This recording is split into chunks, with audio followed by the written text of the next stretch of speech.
e amém. Podem sentar, queridos. Amados, nós, semana passada, há 2 semanas atrás, eu preguei sobre o amor de Cristo que nos constrange. E eu falei sobre Mateus, usei o texto de Mateus, quando Jesus olha para Mateus e diz: Mateus, segue-me. E Mateus larga tudo que tem e começa a seguir Jesus.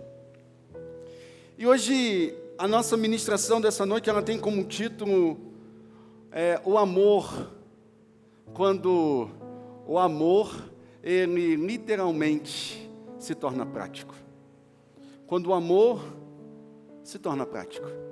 Amados, Jesus começa nesse texto a falar em parábolas. Jesus tinha uma forma de ensinar muito característico, ele falava sobre parábolas. E se você for ver os evangelhos sinópticos, Mateus, Marcos e Lucas, eles relatam essas parábolas de Jesus, mas Lucas, parece que Lucas gostava um pouco mais, porque tem parábolas que tem no evangelho de Lucas e que não tem nos outros evangelhos. E Lucas então nos traz essa parábola do bom samaritano, uma parábola onde Jesus vai mostrar e vai ensinar algumas coisas para a minha vida e para a sua vida. Porque o salmista Davi, ele profetizou acerca de Jesus e ele disse: olha, ele vai, em parábolas, abrir a boca e falar. Ele vai proferir enigmas do passado, o que ouvimos e aprendemos com os nossos pais que nos contaram.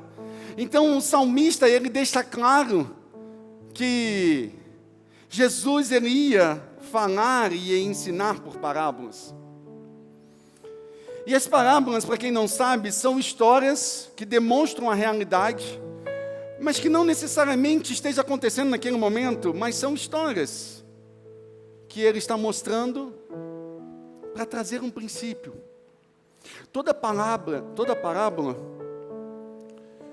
ela traz um princípio dentro dela. E se você se debruçar sobre ela, você vai ver alguns princípios.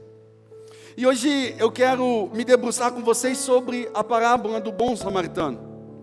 Que, por sinal, esse termo bom não foi Jesus que botou. Isso, quando a Bíblia foi organizada, botaram lá o título, bom samaritano.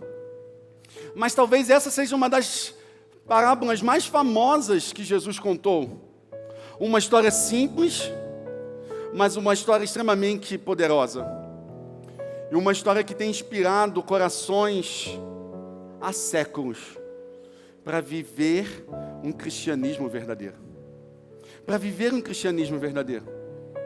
Mas talvez você não tenha percebido, mas a parábola do bom samaritano, e daqui a pouco eu discorro dela um pouquinho mais para você, mas ela começa com um bate-papo de Jesus e um dos mestres da lei.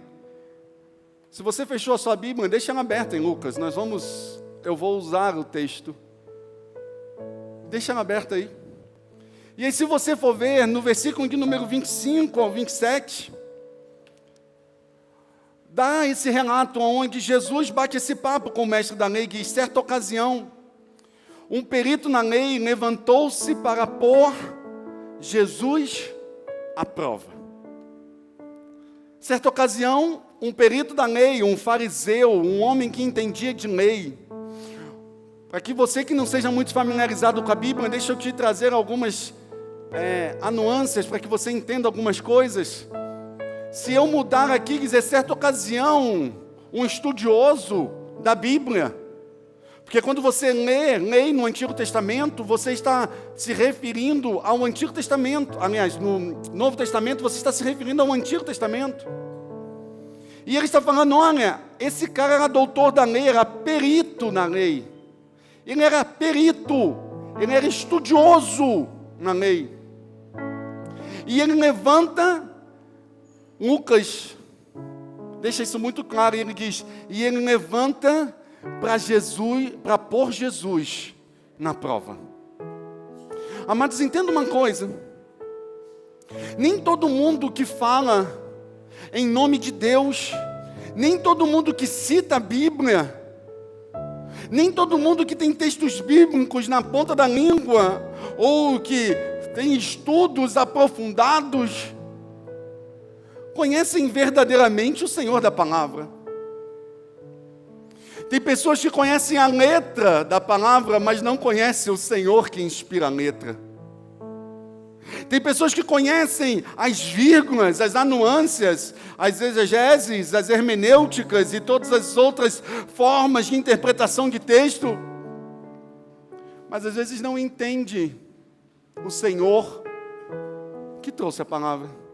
E aqui mostra muito claro que esse homem, ele faz essa pergunta para botar Jesus numa sinuca de bico, para botar Jesus numa situação em que Jesus ia ficar desconfortável, para botar Jesus numa coisa do tipo assim, deixa eu ver se esse cara que se diz ser profeta, sabe do que ele está falando. Foi essa pergunta, irmãos. Apesar da pergunta ter um objetivo, aliás, a pergunta ser uma pergunta linda e interessante, o que eu posso fazer para herdar a vida eterna? Mas a intenção do coração foi diferente. E o apóstolo João, em 1 João, diz assim: provai e vede se o Espírito provém de Deus. Busque entender se o Espírito vem de Deus, porque, queridos, nem todo mundo, que por mais que você ache que esteja vestido de crente, tem jeitinho de crente, tem carteirinha de crente, vai na igreja, nem todo mundo fala em nome de Deus. Provai e vede. Provai os espíritos, se eles procedem de Deus. Quem fala isso é João, o apóstolo João fala isso. Provai os corações e vejam. E aí o homem então faz uma pergunta: mestre, o que eu preciso fazer para herdar a vida eterna? E Jesus faz algo que meu pai biológico, não tolera. E ele me ensinou isso. Não responda uma pergunta com outra pergunta. Quem foi ensinado assim de criança, por favor? Não foi só eu não. Meu pai falava: não responda uma pergunta com outra pergunta. Mas Jesus faz. E Jesus pergunta para ele: o que está escrito na lei? Respondeu Jesus: como é que você a lê? Como você interpreta isso que você está lendo? Isso que você está estudando? É tão interessante, irmãos, que por diversas vezes Jesus faz isso. Ele responde às nossas perguntas, fazendo outras perguntas para nós. Sabe para quê? Esperando que você responda segundo a experiência do seu coração, a sua visão e a sua motivação. E entenda uma coisa, não é porque Deus não te conheça, mas é porque Deus precisa revelar você para si próprio. É porque Deus precisa revelar a mim para mim mesmo, irmãos. Às vezes nós perguntamos: Deus, por que isso está acontecendo? Deus, por que isso me sobreveio? Deus, por que é dessa forma que tem que ser? E aí o Senhor pergunta: o que você está vivendo? O que você está fazendo com o que eu te dei? E aí você fala: não, Jesus, mas o assunto não é esse, o assunto é outro. Jesus está falando: não, o assunto é esse mesmo, porque eu preciso mostrar para você quem você é, para que você entenda quem você é. E o mestre da lei, como um bom profissional que ele é, estudioso, profissional da lei, da hermenêutica e da exegese, ele sabia bem a resposta bíblica. Texto bíblico, irmãos, e ele responde o texto bíblico, baseado em Deuteronômio 6,5, e ele não erra não, e ele diz: ame o Senhor seu Deus, de todo o seu coração, de toda a sua alma, e de todas as suas forças, e de todo o seu entendimento, e ame ao seu próximo, como a si mesmo. E ele então diz assim: olha, Jesus foi tentar me dar uma investida e eu mostrei para ele que eu sei de Bíblia. Eu sei de Bíblia. Irmãos, E aí ele olha e vira para Jesus e pergunta, e aí Jesus diz, você respondeu corretamente, parabéns, resposta exata. Uau! E eu fico imaginando, irmãos, o fariseu, na hora que ouviu Jesus falar aquilo, o fariseu deve ter olhado e falado, tá vendo? Eu sei. Aí Jesus responde assim, faça isso e você viverá. Faça isso e você viverá. E aí, ele não se contentando e ele percebendo que o negócio ia ficar estranho para o lado dele, ele mete uma pergunta para Jesus e ele diz, Lucas deixa muito claro, ele tentando se justificar, porque ele percebeu que quando Jesus chegou para ele e falou, faça isso, Jesus está falando, ei, não tenha apenas a palavra guardada na sua mentalidade, mas coloque a sua mentalidade em prática de vida, e traga a palavra para fazer diferença na tua vida. Quando Jesus olha para ele e diz, faça isso e você viverá, ele sabe que quem agora levou uma investida e se mudou, agora foi ele. E ele percebendo isso, ele diz, tudo bem, tá bom, mas então quem é o meu próximo? Quem é o meu vizinho? Quem é esse? Irmãos, entenda uma coisa, por que para o mestre da lei era tão importante saber quem era essa pessoa? Sabe por quê? Porque isso era uma questão legal, era uma questão legalista, de lei, uma questão de letra, uma questão de religiosidade, porque para alguns mestres da lei, o vizinho ou o próximo deveria ser somente o povo judeu, somente um povo que professava a mesma fé que eles, tinham a mesma cultura que eles, viviam a mesma coisa que eles.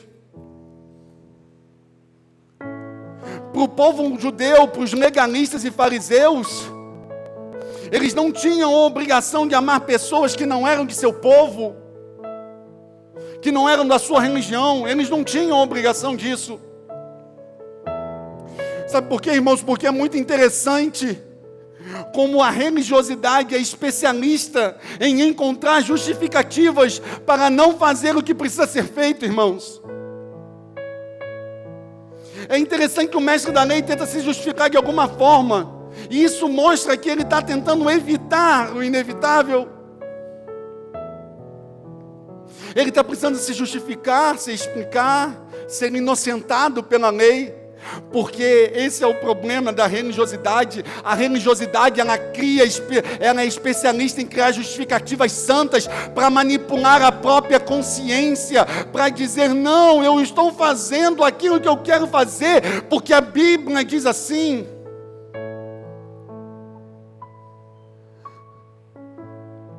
E esse homem, sabendo do que a Bíblia falava, ele diz, mas quem é o meu próximo?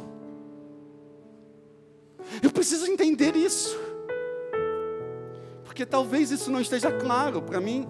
Ele está inventando uma desculpa, ele está inventando uma situação para não fazer o que Jesus nos chamou para fazer.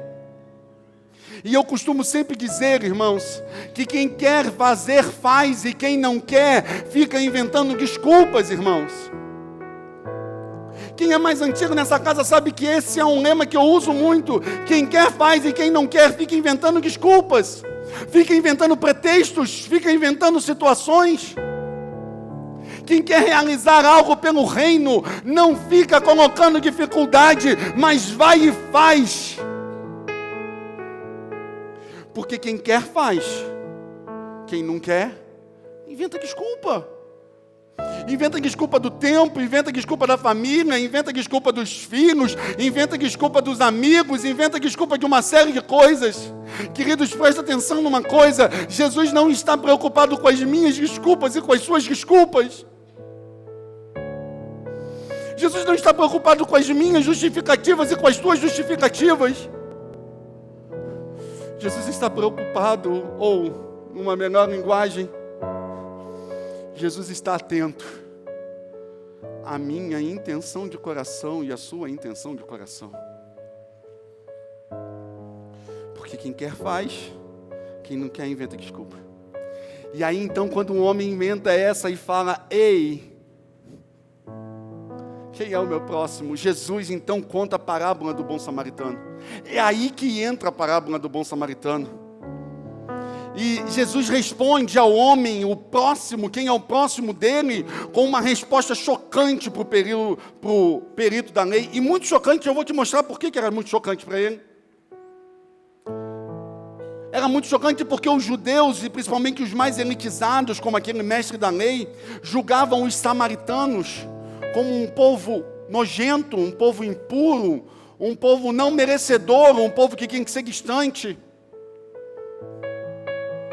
Apesar dos samaritanos ser da mesma etnia judaica que os judeus, mas depois do exílio eles se distanciaram do povo judeu, e aí eles começaram a ter novas crenças, novas culturas, diferenças de religião, e para um judeu isso era inconcebível.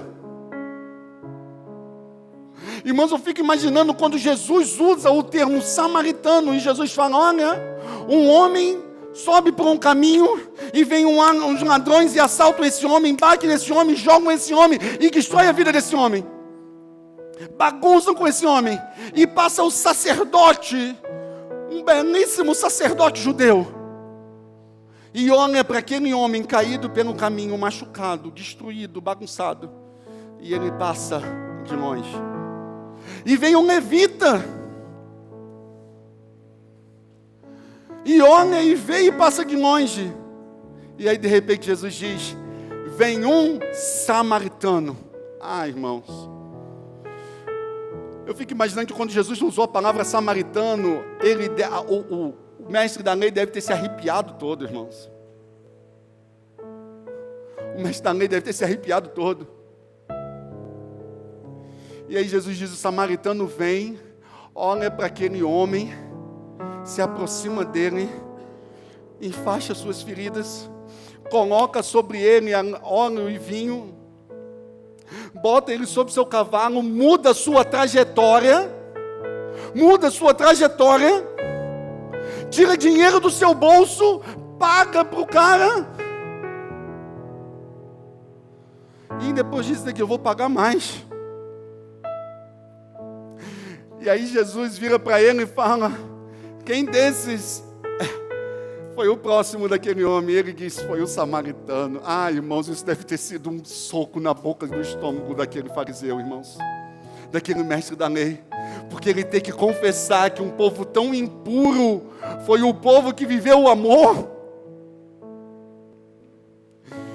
Só que às vezes a gente julga o fariseu, o mestre da lei, o doutor da lei, mas quantos de nós não julgamos o nosso próximo, aquele que está aos nossos olhos, pela religião que eles professam, pelo nível de santidade que ele sustenta? Às vezes nós julgamos porque nós entendemos mais da Bíblia do que o outro.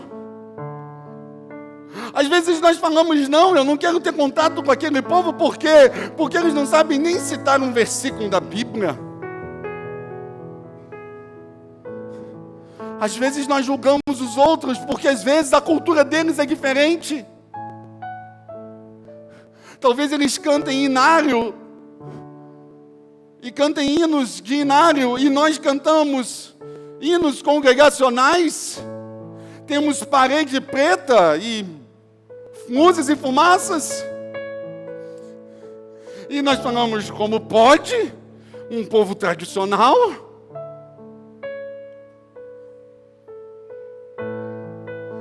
Às vezes julgamos os outros, porque os outros não pensam como nós. Às vezes julgamos os outros, porque os outros não têm o mesmo ideal que a gente.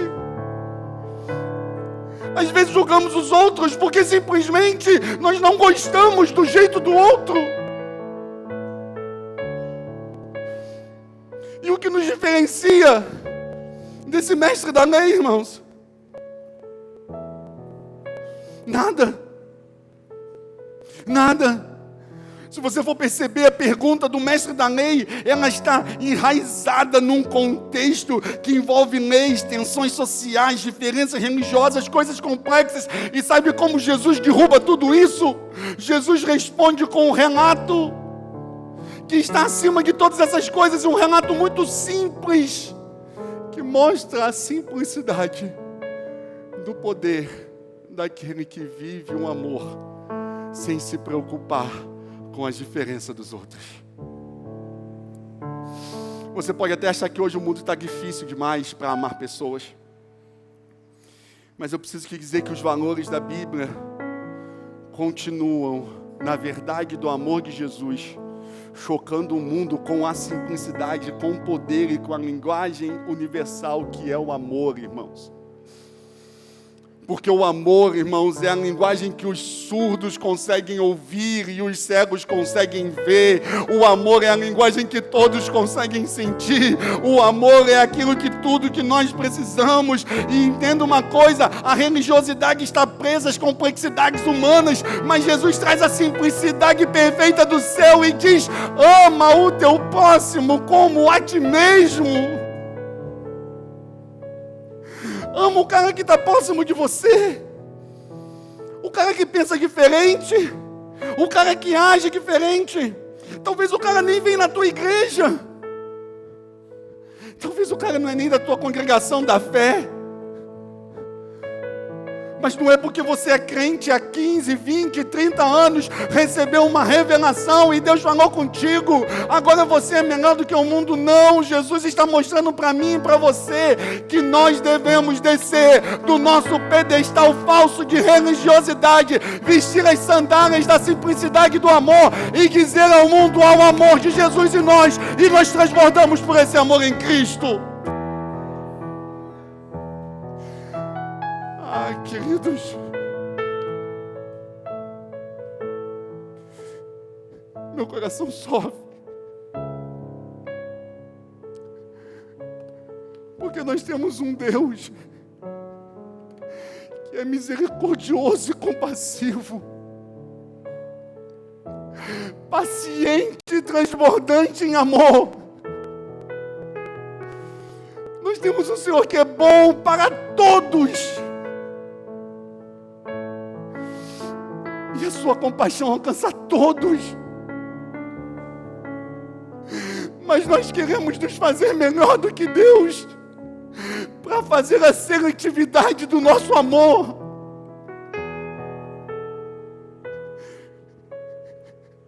Porque é fácil, irmãos. É fácil amar o Vini. É fácil amar o Magson. Conversa com o Magson, conversa com o Vinão. Não tem como não se apaixonar por esses caras. Eles têm uns corações lindos, queimam por Jesus. São pessoas boas que você tem o prazer de estar junto. Isso é bom, irmãos. Eles estão conosco, são pastores dessa casa, auxiliam nessa casa. Que lindo, eu amo, sim. Mas e o difícil?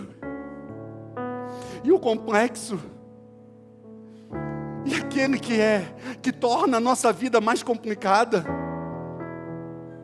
E aquele que faz a nossa vida ser mais difícil? E aquele amigo do trabalho que a gente quer ver o diabo, mas não quer ver ele na nossa frente?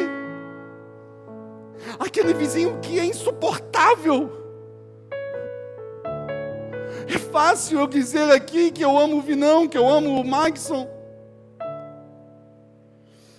Mas é a pessoa que me fez mal? E a pessoa que me trouxe prejuízo?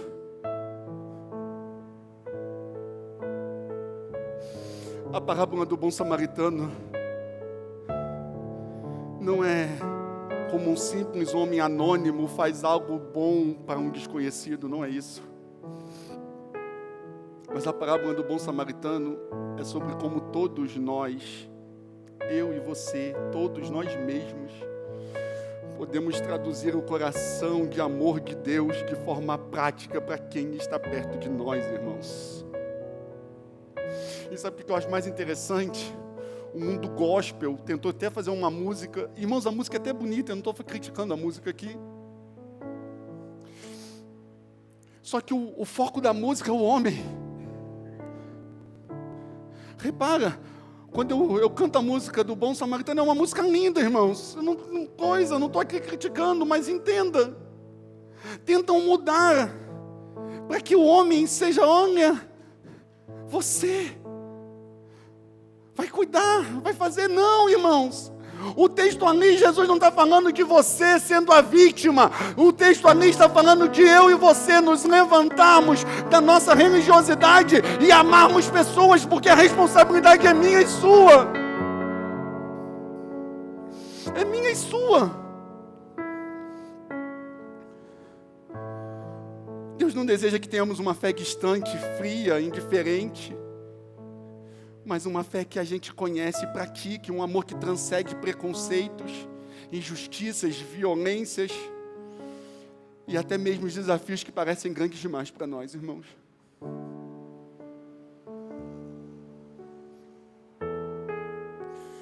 Deus está chamando você para isso hoje. Deus está me chamando para isso hoje, irmãos. É fácil a gente amar quem nos honra, irmãos. Mas Jesus está nos mostrando como ensinar independente se a pessoa nos honra ou não. E eu quero te deixar rapidamente 4 dicas para que você viva na prática um amor que transforma pessoas. Primeira coisa, se importe com a dor do outro. Se importe com a dor do outro. Lucas 10, do 30 ao 31, diz: em resposta, Jesus disse: um homem descia de Jerusalém para Jericó, e quando caiu nas mãos do assaltante, esses lhe tiraram a roupa, espancaram e se foram, deixando quase morto. E aconteceu estar descendo pela mesma estrada um sacerdote, e quando viu um homem, passou pelo outro lado, e assim também um levita, quando viu, passou pelo outro lado. Queridos, Jesus cita aqui um sacerdote e um levita, não era porque era apenas uma cena comum, porque essa trajetória de Jerusalém para Jericó era muito usual e muito comum, em que as pessoas fizessem a pé. Era muito comum. E Jesus cita um sacerdote e um levita, e não é porque simplesmente eram pessoas comuns que passavam por ali, não, sabe por quê? Mas Jesus cita pelos que eles representam. Eram pessoas que conheciam a Deus. O sacerdócio fala de pessoas que conhecem a Deus e que trazem de Deus para os homens. Levita, muitas pessoas acham que levita é só um cara que toca na igreja. Não, irmãos, a Bíblia me mostra que um levita era o cara responsável por carregar a arca da aliança, e a arca da aliança representava a presença de Deus. Então todos aqueles que trabalham pela presença de Deus são levitas. Se você faz alguma coisa trabalhando pela presença de Deus para que ela se manifeste, desde olhar um carro, desde fazer algo na igreja, desde servir alguém num pequeno grupo, se você faz alguma dessas coisas, você é um levita, você está levando a presença de Deus para a vida de pessoas. Só que essas pessoas conheciam a Deus, conheciam a palavra, mas elas mostram indiferença. Elas mostram indiferença. E a indiferença é: eu vejo, eu sei, eu conheço a sua dor, mas a sua situação não mexe comigo. Isso é indiferença. Ela não causa nenhuma reação em mim. E, irmãos, ao contrário do que muitas pessoas acham, o ódio não é o contrário do amor, mas o contrário do amor é a indiferença. É a indiferença. O sacerdote e o levita poderiam trazer ali inúmeras justificativas: medo de serem assaltados, talvez eles não sabiam quem era, receio de ser uma emboscada, talvez eles estivessem com pressa, eles podiam trazer inúmeras justificativas, mas eles viram e não fizeram nada, porque manter a distância daquele homem caído no meio da estrada parecia ser mais seguro. Pense nisso. Você tem se vivido distante de situações na sua vida, porque talvez isso parece ser mais seguro? Você talvez esteja se preocupando em se esconder atrás da sua formação, do seu status, da sua imagem, das suas redes sociais, porque isso talvez te pareça mais seguro.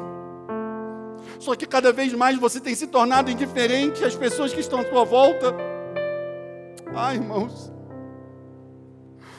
Um cristão não pode ver alguém chorando do lado dele e não comover o seu coração, irmãos. Um cristão não pode ver alguém sofrendo e não fazer nada. E olha só, eu não me refiro apenas à indiferença numa questão de pobreza social do mundo, não. Mas eu estou falando do vizinho, do cara que está do teu lado, do teu amigo, da pessoa que pega o ônibus com você todos os dias, a pessoa que às vezes você encontra todos os dias no posto de ônibus. Talvez das pessoas que você está vivendo e você vê a pessoa todos os dias e a pessoa está sofrendo. Porque talvez a família dela está sendo destruída. Talvez o casamento dela está acabando.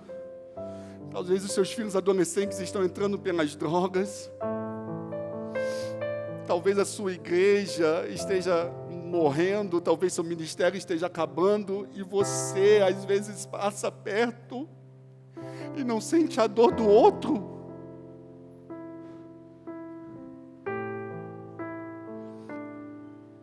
Os nossos próximos são diferentes de nós. Mas o amor é capaz de transpor essas barreiras. Mas, pastor, eu não vou ajudar. Sabe por quê, pastor? Porque eu sou crente. E ele é da macumba.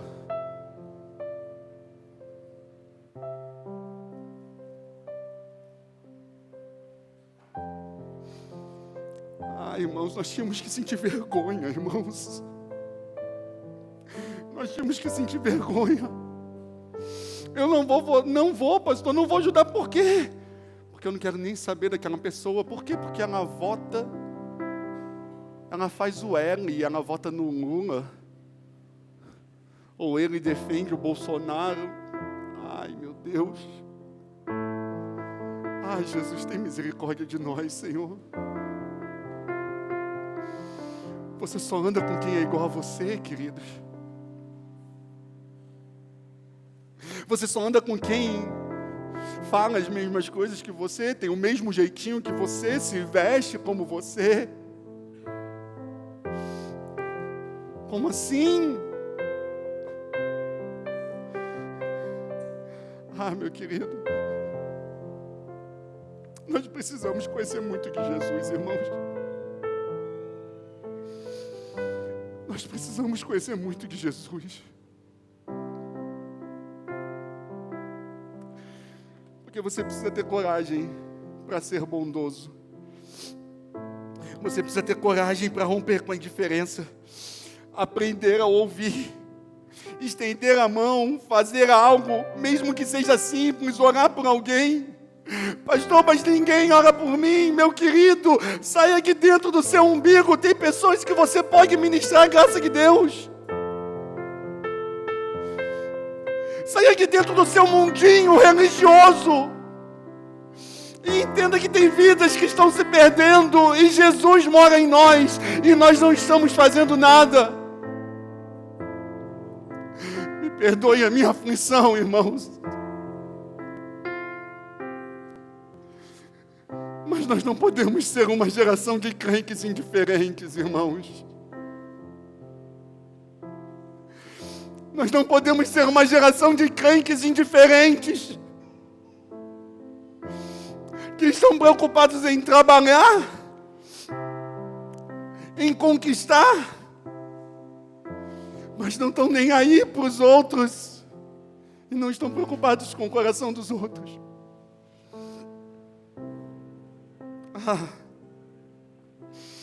Glória a Deus para que você entenda o amor de Jesus. Ele vai te surpreender, irmãos.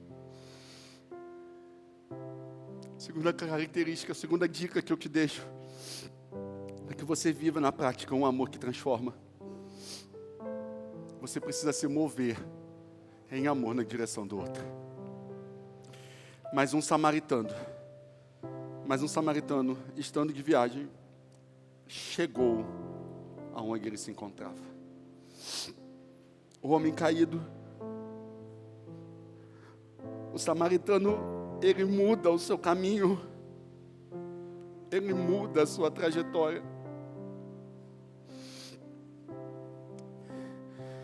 E quando o homem viu, diz o texto, ele teve piedade dele. A palavra piedade aqui é compaixão. Foi movido por uma força que veio das entranhas. Foi movido por uma força que veio de dentro. Ele sentiu compaixão. Não olhou e não passou do lado e disse, tadinho dele, tadinho dela. Não. Mas ele sentiu algo que o moveu da trajetória dele para a trajetória do cara que estava perdido. Ele foi movido. Irmãos, entenda uma coisa. Tem crente que o irmão às vezes pega uma carona, irmãos. E o irmão vai entrar numa quadra antes, e se o irmão mora na quadra depois, não pode dar uma carona, porque vai sair do meu caminho.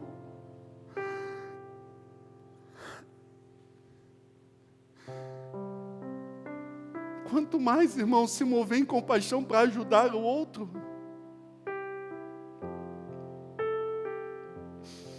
A Bíblia fala que Jesus se moveu inúmeras vezes em compaixão. E todas as vezes Jesus agiu de forma sobrenatural. Enquanto a indiferença nos paralisa e nos faz com que a gente não faça nada, a compaixão nos move e nos impulsiona a agir. Nós queremos fazer algo, nós precisamos fazer algo, enquanto a diferença nos leva a nos distanciar do outro e a viver um muro de separação onde nós estamos sozinhos de todas as pessoas. A compaixão nos leva a nos identificar com o outro e virar para o outro e dizer assim, ei, eu estou chorando contigo, eu também estou me alegrando contigo. Eu vivo contigo o que você está passando, você não está sozinho não.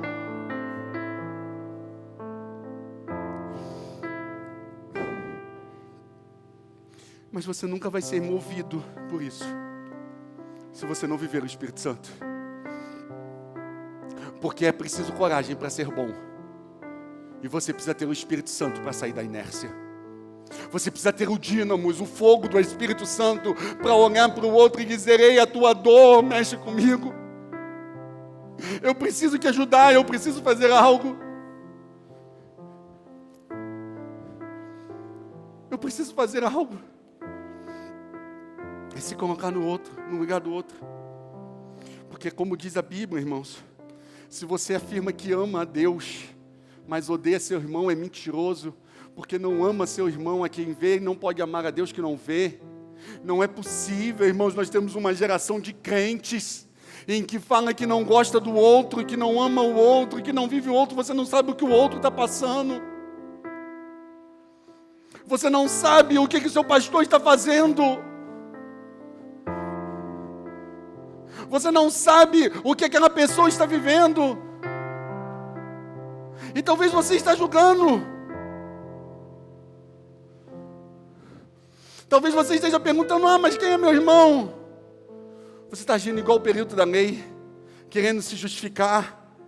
Mas quem é rápido em justificar-se é péssimo em arrepender-se. E quem é péssimo em arrependimento não tem mudança de vida. Como nós precisamos ser despidos da nossa religiosidade, irmãos. De vestir a nossa roupinha de domingo, de vir para a igreja. E às vezes tem pessoas que estão sofrendo próximo de nós e nós não estamos fazendo nada. Em nome de Jesus eu oro para que Deus coloque pessoas no teu caminho essa semana. Eu oro para isso. Eu oro para que Deus coloque pessoas no teu caminho essa semana, para que você seja desafiado a se mover pelo Espírito Santo em amor, para orar por essa pessoa, derramar o amor que você tem recebido de Jesus. Irmãos, essa igreja ela tem uma visão. Essa igreja tem uma visão, e a visão dessa igreja é amar todas as pessoas. É a visão dessa igreja, irmãos. Amar todas as pessoas. E eu sei a profundidade disso, irmãos. Porque eu sei que eu vou ter que amar o Magson, o Vinão, o Roberto, que são pessoas boas. Mas talvez eu vou ter que amar pessoas que são complexas, difíceis, mentirosas, fofoqueiras, traidores, prostitutas, homossexuais. viciados, pessoas que ferem o nosso contexto de santidade. Nós vamos ter que amar esse tipo de gente, irmãos, e em nome de Jesus, como eu preguei há 2 domingos atrás, Jesus não veio para os sãos, Ele veio para os doentes, que Jesus mande mesmo essas pessoas, para que a gente ame a elas, porque essa é a visão dessa igreja, amar todas as pessoas e levá-las a viverem em Jesus, porque o que muda o coração do homem é Jesus Cristo. Quem muda o coração do homem é o amor de Cristo Jesus, o nosso Senhor. E aí eu vou te dar a terceira dica: se envolva no processo de cura do outro. O texto diz que ele aproximou-se, enfaixou-lhe as feridas, derramando nelas vinho e óleo. E depois colocou sobre o seu próprio animal e o levou para uma hospedaria, cuidou dele, e no dia seguinte deu 2 denários para o homem. Foi um processo. Escute isso. Eu já estou caminhando para o final. Só aguente um pouquinho. Foi um processo para que o samaritano tirasse aquele homem dali e desse àquele homem uma nova vida. Foi um processo. Não foi de uma hora para outra. Foi um processo para que ele tirasse aquela vítima daquela situação. Ele teve que limpar as feridas, ele teve que carregar peso, ele teve que mudar a sua agenda, ele teve que achar uma hospedaria, ele teve que mudar o ritmo. Ele custou dinheiro, custou tempo, custou investimento, ele mudou a sua rota. Deixa eu te falar uma coisa. Se você ainda não descobriu isso que eu vou te falar, eu vou te falar. Se você ainda não descobriu, amar dá trabalho, queridos. Se você ainda não descobriu isso, eu vou te falar que amar custa. Amar leva tempo.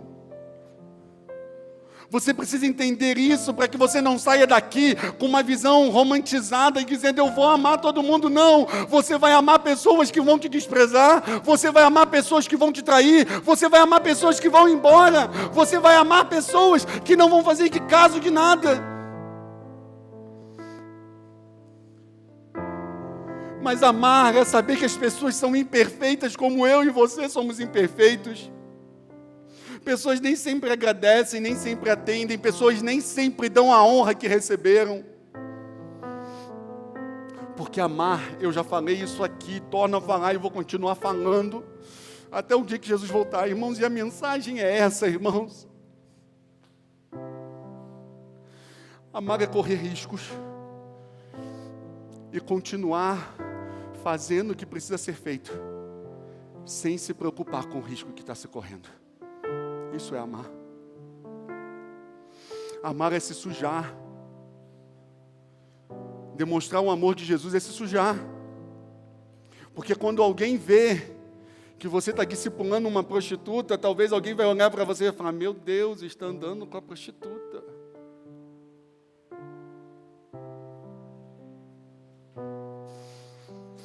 Eu me lembro de uma vez, irmãos, numa igreja, em que o pastor começou a pregar e começou a chegar um monte de pessoas na igreja com mais diversos problemas sociais. E uma família se levantou e chegou para o pastor e disse assim: pastor, se esse tipo de gente for frequentar agora a igreja, eu estou saindo da igreja. Amar é se sujar, irmãos. E quando eu falo disso, eu me lembro de Simão Sirineu, religioso, se preocupa em comer a Páscoa. E ele vai para Jerusalém, ele idealiza viver a Páscoa em Jerusalém. E aí, de repente, ele é constrangido a carregar a cruz de Cristo. E ele tem contato com a cruz de um condenado. E ele tem contato com o sangue de um condenado. Talvez você não saiba disso, mas eu vou te mostrar esse detalhe. Por causa daquilo, Simão Sirineu se torna impuro diante da lei. E a Páscoa tão idealizada por ele sonhou com aquilo. Ele agora não pode mais sentar com os judeus religiosos e lindos, para comer a Páscoa, porque ele tem contato com o sangue de um inocente, mas que para muitos estavam sendo condenados. Porque amar é correr riscos. Amar é você correr riscos de mudar o seu caminho, de mudar a sua agenda, de talvez ser desprezado, como Cristo correu risco por mim e por você. Cristo deixa a sua glória, vem aqui e morre por mim e por você, correndo o risco de ser desprezado por mim e por você. Mas Ele continua nos amando ainda assim. Não age de acordo com o que as pessoas podem lhe dar em troca, mas tenha algo para dar a elas. Repara que o texto diz que Ele tinha óleo e vinho nas mãos. E Jesus faz questão de reforçar que Ele tinha óleo e vinho, sabe por quê? Porque o óleo é a unção e o vinho representa a alegria. E entenda uma coisa, queridos, não há cristianismo sem óleo e vinho, não há cristianismo sem unção e sem alegria. As pessoas que se aproximam de você, elas precisam receber uma dose de alegria, elas precisam ser impactadas pela alegria do Espírito Santo. Você não precisa causar mais feridas nelas, você tem que trazer alegria nelas. Você tem que ser o cara que derrama unção, e não um cara que espanta o espírito, porque você precisa ter óleo e vinho. Você precisa ter óleo e vinho, porque a essência do Evangelho é que Ele morreu por todos, para que os que vivam, não vivam mais para si próprio, mas para aqueles por quem morreu. Você precisa morrer por Jesus e viver por Ele. E última coisa, você precisa contagiar as pessoas com a prática do amor de Deus. Disse-lhe Jesus: qual desses três você acha que foi próximo do homem que caiu nas mãos dos assaltantes? Aquele que teve misericórdia dele. Respondeu o perito da lei. E aí Jesus manda na cara dele. E talvez, se você gosta de um bom verbo, talvez aí, de jogos de videogame, Jesus mandou um fatality. E disse: vá e faça o mesmo. Vá e faça o mesmo. Jesus encerra um debate teórico complexo com algo muito prático. Vá e faça.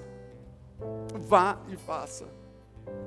Amados, está na hora de deixarmos de focar nas nossas opiniões pessoais, nos argumentos, em saber mais ou menos, e está na hora de fazermos mais, irmãos, porque é um mandamento claro de Jesus, vá e faça, vá e haja, realize, aproveite as oportunidades. O mundo está aí, irmãos. O samaritano não acordou e planejou: hoje eu vou salvar um judeu. Não! Isso estava no coração e ele aproveitou a oportunidade. Algo aconteceu naquele dia e ele aproveitou a oportunidade. Tempos desafiadores podem trazer as maiores oportunidades da sua vida. Tempos difíceis na sua família, no seu trabalho, no seu emprego, na sua história, na sua carreira, no seu ministério. Pessoas difíceis que estão do seu lado são oportunidades de você ser experimentado no amor de Deus. Irmãos,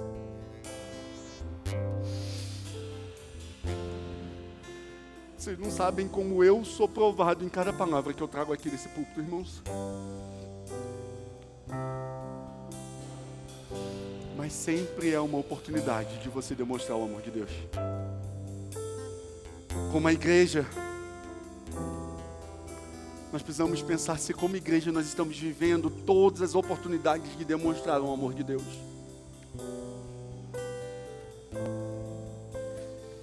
Por quem você está trabalhando? Na sua própria fama? Viver o amor de Deus vai ser ruim para ti. Por quem você está trabalhando? para o seu próprio proveito, viver o amor de Deus vai ser ruim para você. Por que você está trabalhando? O inimigo? Vou te dizer uma coisa. Ele é mentiroso. E ele pode estar te enganando. Aliás, pode não estar te enganando. Por que você está trabalhando? Mas se a sua vida está trabalhando para Jesus, pode ficar ciente que grandes coisas o Senhor fará através de você. Eu não estou te prometendo uma vida fácil, porque amor é correr riscos, e amor é se sujar. Mas eu estou te prometendo que o Deus que é amor está comigo e contigo, nos sustentando, nos mantendo de pé. E se um ladrão vem nos bater, ele manda alguém para botar bálsamo na ferida. Então, o que Jesus está te falando é: vai e faça, vai e haja, realize, aproveite as oportunidades, porque como diz Efésios, tenham cuidado como vocês vivem. Não sejam como insensatos, mas como sábios, aproveitando ao máximo cada oportunidade de demonstrar o amor de Jesus, porque os dias são maus. Portanto, não sejam insensatos, mas procurem compreender qual é a vontade de Deus para a sua vida e para a vida do seu irmão. Fiquemos de pé em nome de Jesus.